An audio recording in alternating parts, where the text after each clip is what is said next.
फिर से हेडिंग डाल लीजिएगा अर्थ टेस्टर, और जहां तक छोड़े थे उसी के आगे बताएंगे अर्थ टेस्टर में ना। चलो भाई, अर्थ टेस्टर का प्रयोग क्यों किया जाता है आपका? तो नाम से ही लग रहा है टेस्टर, टेस्टर का मतलब टेस्ट करना है। किसका टेस्ट करना है? अर्थ का। तो लिखेगा वह युक्ति या वह मीटर जिसकी सहायता से भूमि के प्रतिरोध को मापा जाता है, भूमि के प्रतिरोध को मापा जाता है, उसे अर्थ टेस्टर कहते हैं।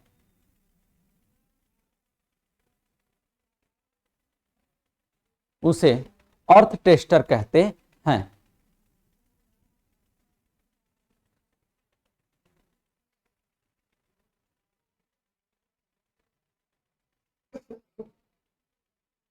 भूमि का रेजिस्टेंस मापा जाता है, उसे अर्थ टेस्टर कहते हैं। पैराग्राफ चेंज करके लिखेगा,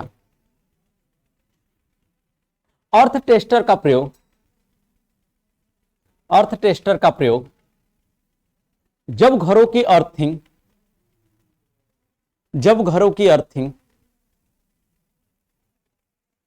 अर्थ टेस्टर का प्रयोग जब घरों की अर्थिंग या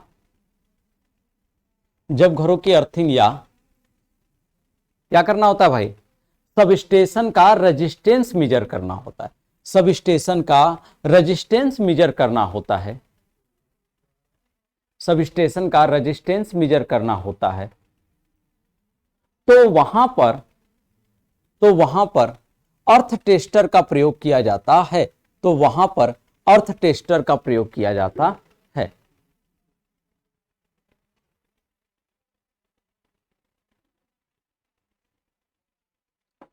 अर्थ टेस्टर में जो छड़ यूज किया जाता है, उस छड़ की मोटाई कितनी होती है भाई?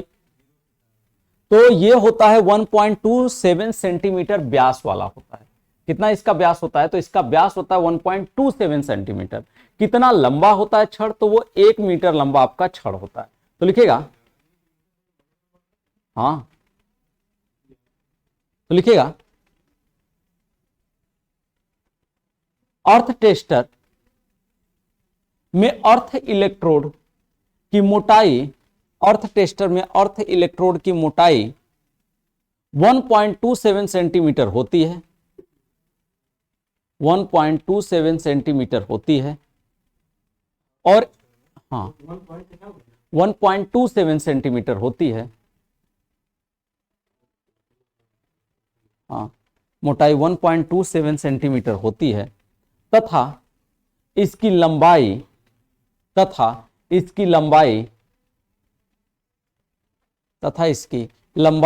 कितना होती है भाई? 1 मीटर होती है। तथा इसकी लंबाई 1 मीटर होती है। हो गया भाई? तथा इसकी लंबाई 1 मीटर होती है। चलिए हेडिंग डालेगा संरचना। हेडिंग है संरचना। इसको बनाया कैसे जाता है, यानी इस मीटर का निर्माण कैसे किया जाता है। हेडिंग है 1 मीटर। हेडिंग है संरचना। क्या लिखेंगे भाई संरचना में? बोले तो कहेंगे इस प्रकार के मीटर में क्या लगा है? सबसे पहले डीसी जनरेटर लगा है। डीसी जनरेटर के कितने ब्रश होंगे? 2 ब्रश होंगे आपका। तो लिखेगा इस प्रकार के मीटर में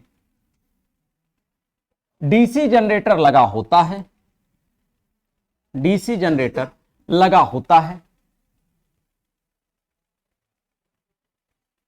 डीसी जनरेटर लगा होता है और इस दिष्ट धारा जनित्र के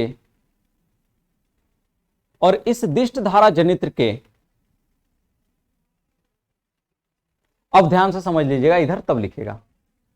अब मान लीजिए ये दिष्ट धारा जनित्र का क्या है? पहला सिरा है। ये इसका क्या है? पहला सिरा है। ये दिष्ट धारा जनित्र का, ये ब्रुश का, ये किसका? ब्रुश का।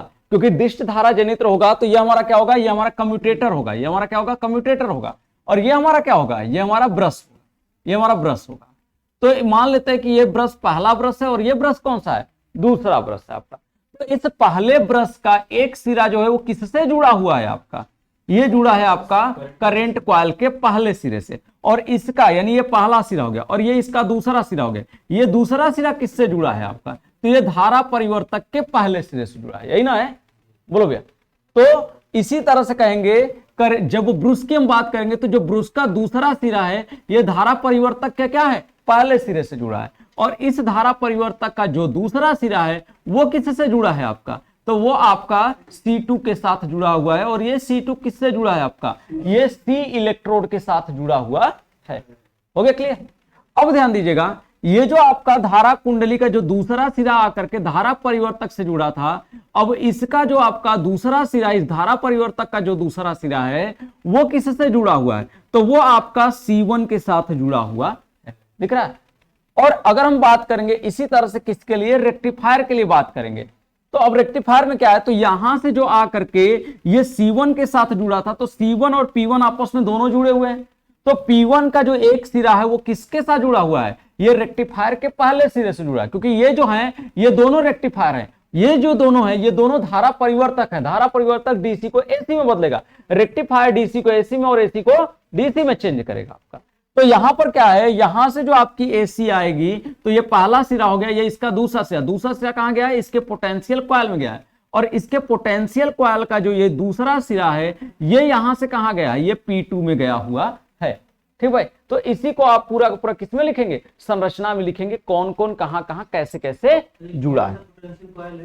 पोटेंशियल कॉइल ये वाला है, ये पोटेंशियल कॉइल है, ये कॉइल है करंट कॉइल। अरे ध्यान से देख लीजिए जुड़ा कौन कहां कहां है। अगर आपका ये देखेंगे ये P1 है, P1 किससे जुड़ा है, ये हमारा P2 है, तो P1 P2 मतलब दो पोटेंशियल हो गए। करंट कॉइल का मतलब हो गया C1 और C2 हो गया, यही ना हो गया। तो ये हमारा क्या है, अगर ध्यान से देखेंगे तो ये करंट कॉइल के लिए और ये किसके लिए है, पोटेंशियल कॉइल के लिए है। तो एक करंट कॉइल, क्योंकि आप जब भी जोड़ेंगे तो क्या करते हैं, जैसे ये सर्किट आपकी आती है तो ये क्या जुड़ता है, ये करंट कॉइल जुड़ता है इस तरह से, और इस तरह से क्या होता है, ये हमारा पोटेंशियल कॉइल होता है ना, इस तरह से ना हमारा पोटेंशियल कॉइल होता है, बोलो भैया। तो ये हमारा क्या होता है, ये हमारा करंट कॉइल का C1 सिरा होता है, और ये करंट कॉइल का क्या होता है, C2 सिरा होता है। ये पोटेंशियल कॉइल का क्या होता है, P1 सिरा होता है, और ये पोटेंशियल कॉइल का कौन सा सिरा होता है, P2 सिरा होता है। ऐसे ही नहीं जुड़ता है भैया। तो क्या C1 और P1 दोनों एक ही टर्मिनल पे होते हैं जुड़े, तो क्या C1 और P1 दोनों एक ही टर्मिनल पे जुड़े हैं, बिल्कुल जुड़े हैं। और उसी तरह से एक हमारा C2 है तो दूसरा क्या हमारा P2 है, तो एक हमारा C2 है तो दूसरा हमारा क्या है आपका P2 है। आई बात समझ में। ये ऐसी संरचना कहां देखने को मिलती है, ऐसी संरचना कहां देखने को मिलती है, वाट मीटर में देखने को मिलती है ना, विक्षेपण लागू होता है ना वहीं से। तो क्या यही संरचना यहां भी लागू की गई है, बिल्कुल की गई है। दिख रहा है आपको, जिसमें दिख रहा है ये हमारा C1 P1 दोनों एक ही पॉइंट पर है, और ये हमारा एक C2 है और एक क्या है P2 है। तो एक C2 है, एक क्या है आपका P2। तो लिखेगा, लिखो भैया,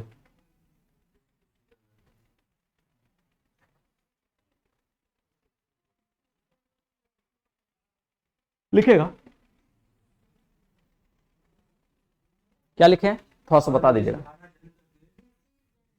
हाँ लिखेगा, इस धारा जनित्र का पहला सिरा करंट कॉइल के पहले सिरे से, इस धारा जनित्र का पहला सिरा दिष्ट धारा जनित्र का पहला सिरा करंट कॉइल के पहले सिरे से,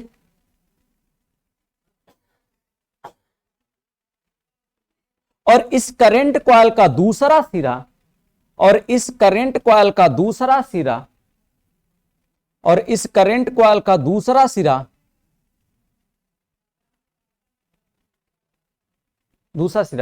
धारा परिवर्तक से जुड़ा होता है। धारा परिवर्तक के एक सिरे पर जुड़ा होता है, धारा परिवर्तक के एक सिरे पर जुड़ा होता है।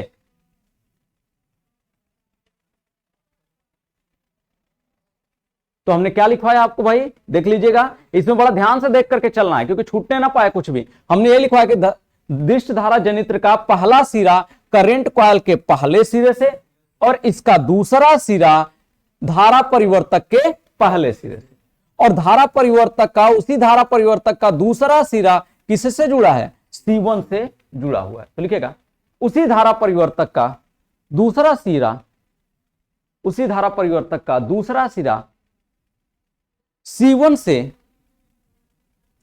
से जुड़ा होता है, C1 से जुड़ा होता है। C1P1 अब देखो C1 और P1 दोनों आपस में जुड़े हैं ना, तो लिखेगा C1 व P1 दोनों आपस में जुड़े होते हैं।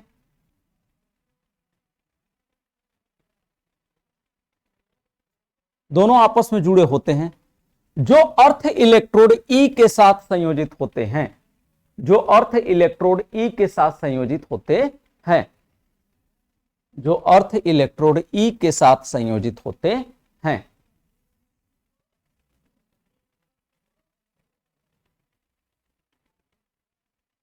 हो गया।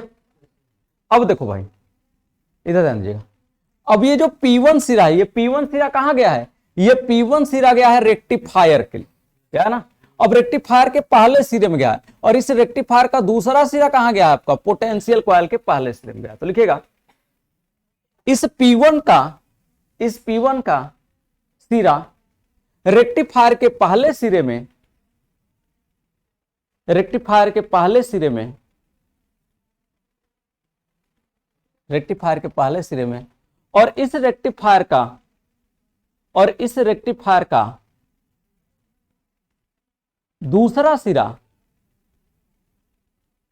और इस रेक्टिफायर का दूसरा सिरा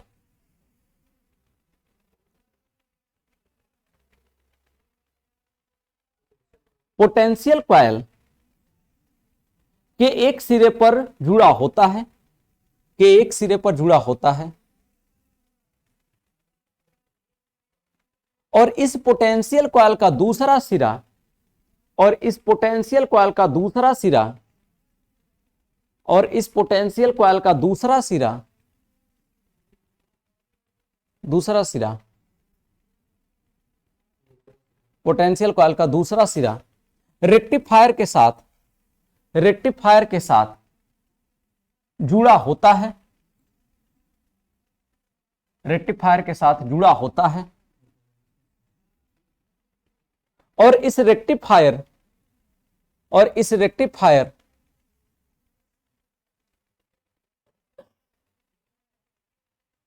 और इस रेक्टिफायर का एक सिरा P2 के साथ, और इस रेक्टिफायर का एक सिरा P2 के साथ, वह दूसरा सिरा, वह दूसरा सिरा, वह दूसरा सिरा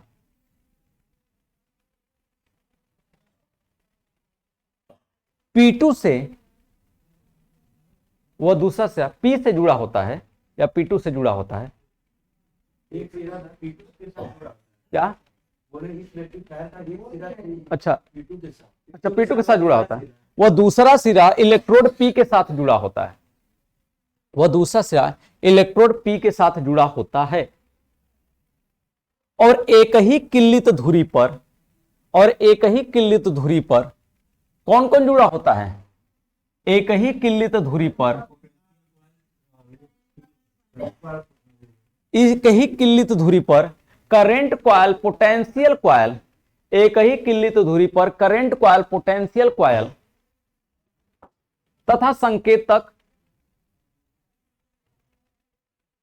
तथा संकेतक आपस में संयोजित होता है, तथा संकेतक आपस में संयोजित होता है।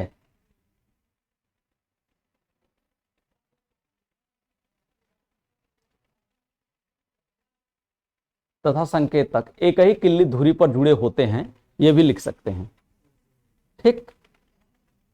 और संकेतक से, और संकेतक के द्वारा असांकित स्केल पर, और संकेतक के द्वारा असांकित स्केल पर पैमाने के मान को प्रदर्शित किया जाता है, असांकित स्केल पर पैमाने के मान को प्रदर्शित किया जाता है, असांकित स्केल पर पैमाने के मान को प्रदर्शित किया जाता है। हो गया।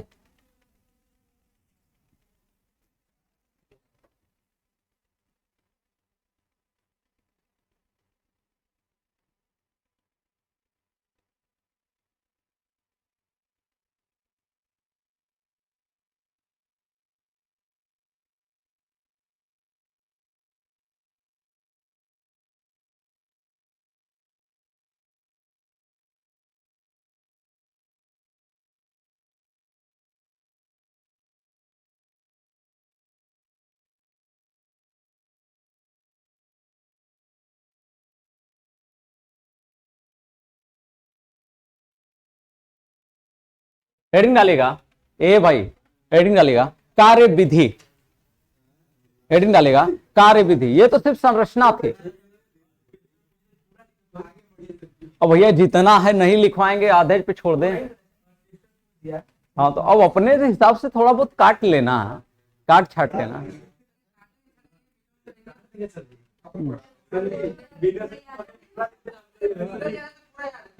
हाँ फिगर याद है तो सब कुछ आप लिख सकते हैं, नहीं याद है तो कुछ नहीं लिख सकते। फिगर है मेन होता है। इसका पहला सिरा, दूसरे सिरे, दूसरा सिरा, पहले अरे देखिए, आप ये अपने से बना के भी तो लिख सकते हैं। पहला दूसरा अपने से बना लीजिए, उसको लिख दीजिए, करना क्या है। अब देखो, अब इसको क्या मिल रहा है, इसको करंट कॉइल, और ये क्या हमारा पोटेंशियल कॉइल। यानी कहने का मतलब ये है कि ये हमारा करंट कॉइल है ना भैया। ये हमारा क्या है, ये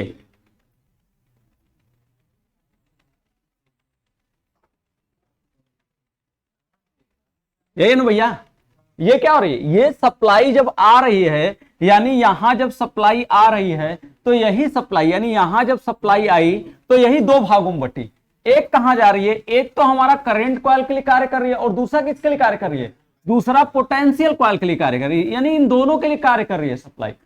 यानी यहां पे जो सप्लाई है वो C1 के लिए भी कार्य कर रही है, और किसके लिए कार्य कर रही है, आपका P1 के लिए भी कार्य कर रही है। दोनों के लिए कौन सी सप्लाई कार्य कर रही है, यही वाली मान की कार्य कर रही है।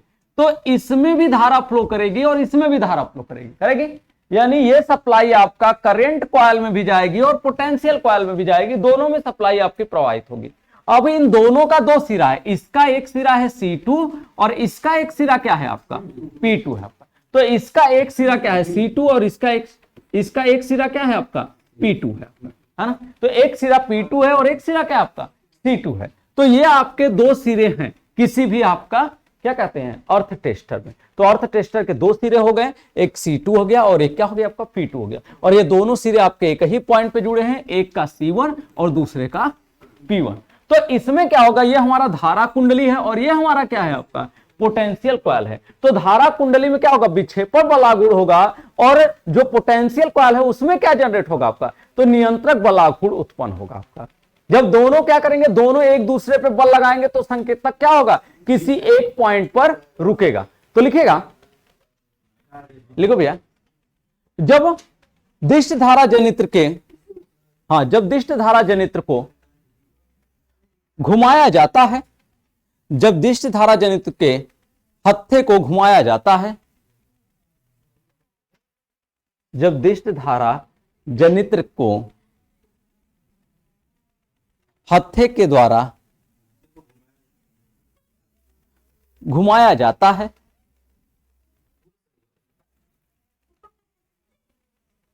हो गया।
तो इससे निकलने वाली सप्लाई तो इससे निकलने वाली सप्लाई करंट कॉइल व पोटेंशियल कॉइल से होकर प्रवाहित होती है। करंट कॉइल व पोटेंशियल कॉइल से होकर प्रवाहित होती है।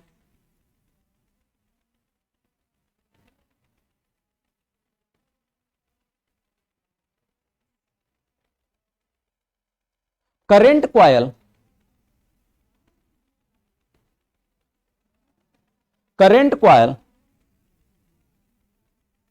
के कारण चालन बल आघूर्ण की उत्पत्ति, करंट कॉइल के कारण चालन बल आघूर्ण की उत्पत्ति तथा पोटेंशियल कॉइल के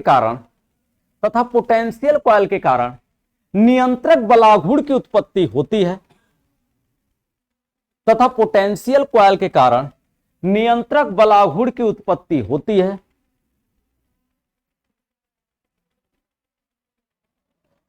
जब चालन बल आघूर्ण और नियंत्रक बल आघूर्ण का मान, जब चालन बल आघूर्ण व नियंत्रक बल आघूर्ण का मान आपस में बराबर व विपरीत होता है, जब चालन बल आघूर्ण तथा नियंत्रक बल आघूर्ण का मान आपस में बराबर व विपरीत होता है, आपस में बराबर व विपरीत होता है, तो संकेतक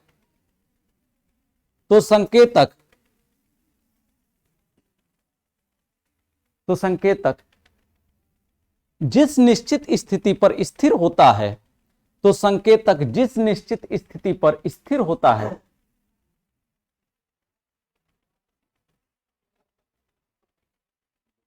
वही उस अर्थ के रेजिस्टेंस का स्थिर होता है, वही उस अर्थ के रेजिस्टेंस का मान होता है, वही उस अर्थ के रेजिस्टेंस का मान होता है, वही उस अर्थ के रेजिस्टेंस का मान होता है। ठीक भाई, देखो अब इसमें ज्यादा नहीं लिखवाए हैं क्योंकि बहुत ज्यादा लंबा हो रहा था, इसलिए हम आपका इसको बहुत शॉर्ट में लिखवा दिए हैं। ठीक, ताकि मेंटेन हो जाए। हेडिंग डालेगा, हेडिंग है सिंक्रोनोस्कोप। तो सिंक्रोनोस्कोप का फिगर आप बना लीजिए, आप सिंक्रोनोस्कोप का फिगर बना लीजिए।